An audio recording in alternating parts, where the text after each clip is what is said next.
Well, hello and welcome to Faith, Philosophy and Life with me, Mr. Shelton. We're doing a series at the moment about ethical decision making and what the right thing is to do in situations. And this is leading up to a section on medical ethics that we're going to be starting next lesson, and we're going to fringe a little bit on today as well. So far we've thought in this unit, we've thought about how people make decisions and the way that people might make decisions and how religious people might make decisions. We talked about natural law, that life was always important. We talked about situation ethics, that said love was the most important thing. And we thought about divine command theory, that says what the Bible says must be true. We thought about deontology, which was to do with how we kept rules.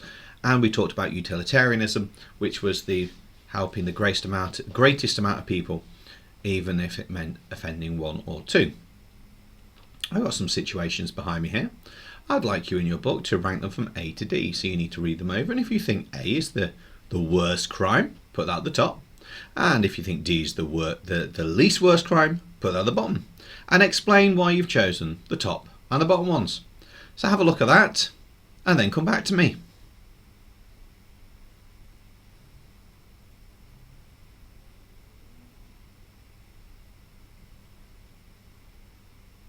Now, a lot of people say there's not much in some of those. Some people say A is the least worst because you're doing it in self-defense, but D is outright wrong. But, you know, if it's someone that's starving and you need it and they don't, then better for you than them, I suppose, is the argument. Okay, so leaving on from that, look at these pictures here. Source D and source E. Who would you say has the better life? The one on the left or the one on the right? I sound like an optician. Make a decision now in your heads.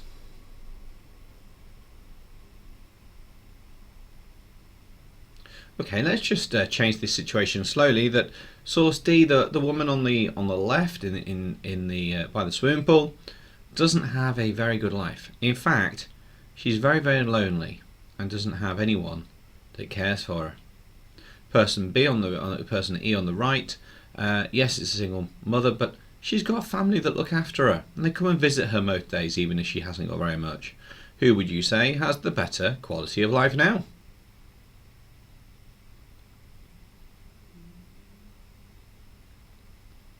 Now imagine that person in situation D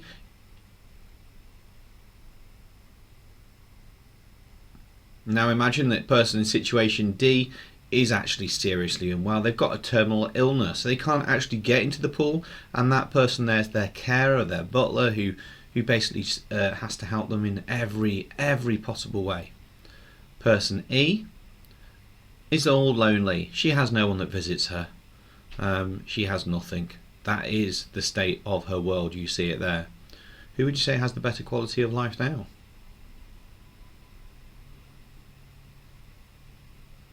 The thing is, what you've got is when we are judging quality of life, we've got to look at a whole different aspect of things. And today what we're going to do is we're going to start thinking about quality of life and sanctity of life. So go and grab your pen and paper, because here's our cheesy intro music.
So our title today for you to get written down is Why is Life Important? Why is life important? So today we're going to learn or explore if being alive is more important than the quality of life. Is it that being alive is more important than the quality of the life that you have?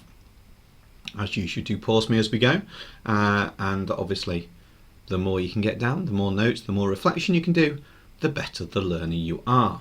It's going to be good if you can state what the origin and sanctity of life is.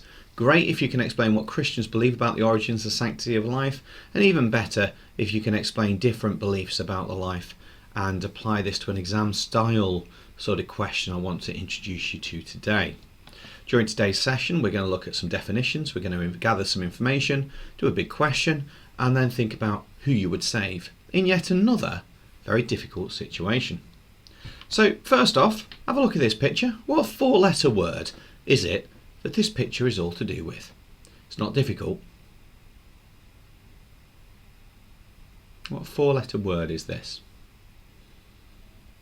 I'll give you a clue. It starts with the letter L. It ends in an F. And it's got if in the middle of it. Yep, it's obviously life. So, with that aside, we need to understand what sanctity of life is. So, we've got some words on the left and a definition on the right. Forget the bit in grey that I've just noticed that I've moved from another slide about crucifixion. Don't quite know how that's got in there. So, sanctity of life. What do we understand by the word sanctity of life? I'd like you to read everything that you've got on the screen there and come up with your own definition of what sanctity of life is, and write that down, please. So write your own definition down about sanctity of life and then come back to me.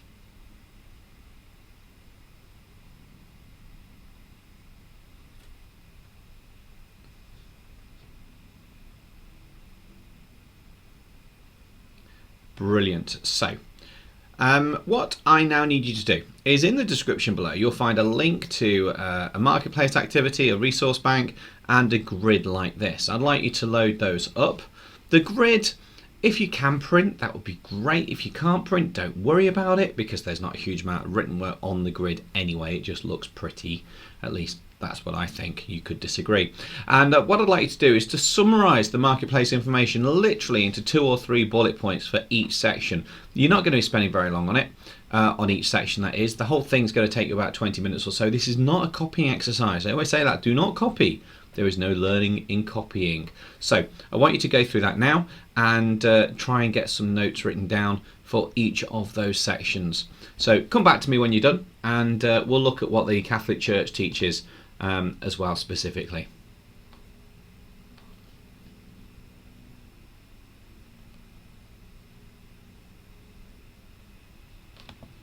Okay, so the Catholic Church has something called catechisms that you may have come across. They're documents which are put together by the bigwigs of the Catholic Church and normally by the Pope as well is involved at some level, but definitely by bishops and something called the magisterium.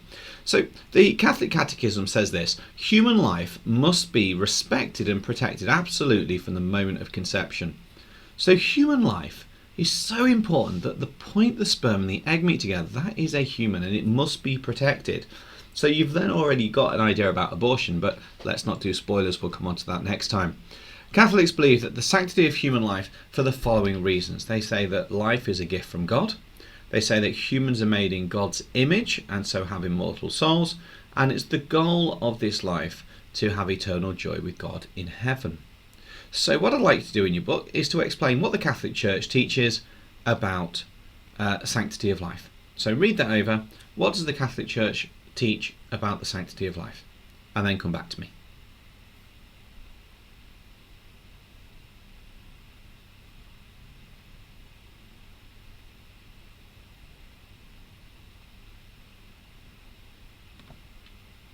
Okay, so here's some more information. What I'd like you to do is to choose one of these quotes that's behind me. Let me just get out of the way a little bit more. There we are. Disappeared. Hello. What I'd like you to do is to choose one of these quotes about from the Bible with regards to the sanctity of life. And I'd like you to shrink it down and explain what it teaches about the sanctity of life. So write it down or shrink it down and then say, what does that teach about the sanctity of life? So pause me now and then come back to me.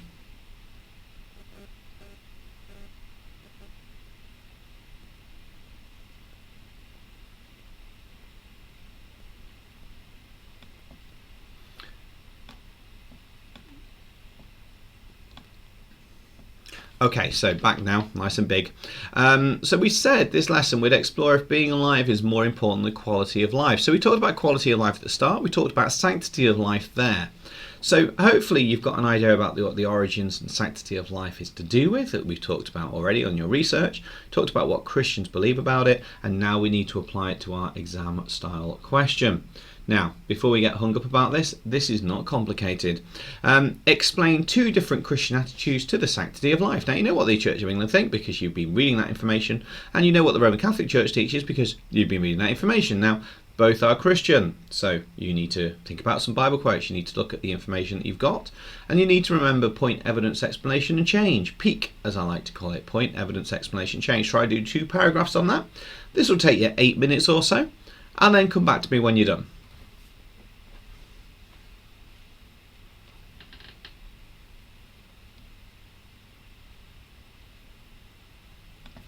Okay, what we're going to do now is look at how that would actually be marked had that been a GCSE question, which obviously it wasn't because you're probably not doing GCSEs. That's why you're watching this clip.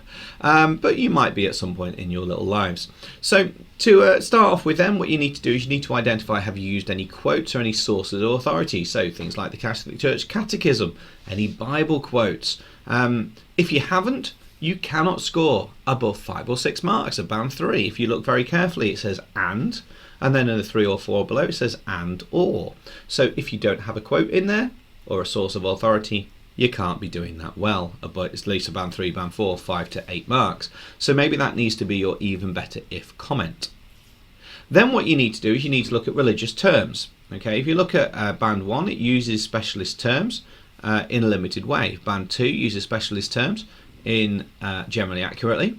Band 3, it uses a range of terms accurately and appropriately, and for a band 4 it uses terms extensively, accurately and appropriately. So where are you in terms of your religious terms? Sanctity of life, life being sacred, the Bible, Jesus, the Catechism, all of that sort of stuff.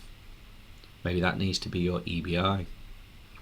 And lastly, your focus needs to be, is it limited? Is it just very short? Is it good? Is it 2 paragraphs? Is it very good, which would be 2 paragraphs that are detailed, 2 peak paragraphs? Or is it excellent? So set yourself a target there. You may want to make some improvements. Remember, we do need you to send everything through to your teachers, please. So with that information done, we've really met our objectives, which is brilliant. I'm going to end